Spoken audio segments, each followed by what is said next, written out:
جات خالیه، میپرسن چته میگم حالم عالیه، نیستی پیشم بد حالیه. دور هم دور میز پانتومیم، شروع میکردیم با حرف میم، به همه بگیم که مال همین. یه زخمی زدی که مون ردش، ترکش کردی و بعدش ترکش، نشست به قلبش و بعدش دیگه نشد که بشه اون آدم قبلش. یه زخمی زدی که مون ردش، ترکش کردی و بعدش ترکش، نشست به قلبش و بعدش دیگه نشد که بشه اون آدم قبلش.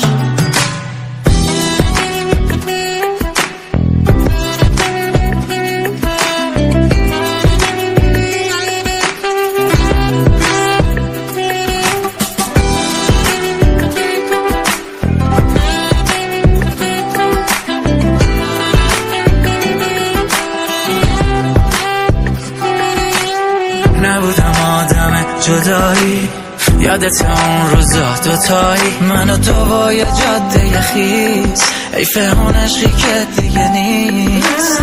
امون از اون دوتا چشایی، دل من میشه هی هوایی، توی گوشم صداته کی میشه برگردی بگو که.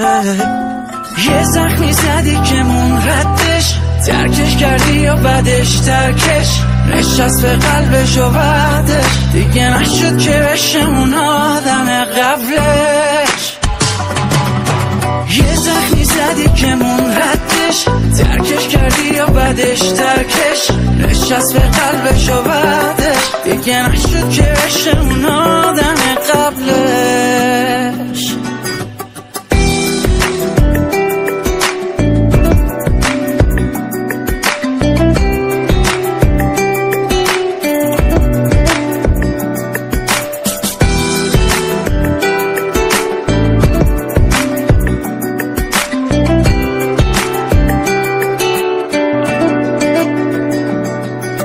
میلاد ترابی، محسن ابراهیم زاده.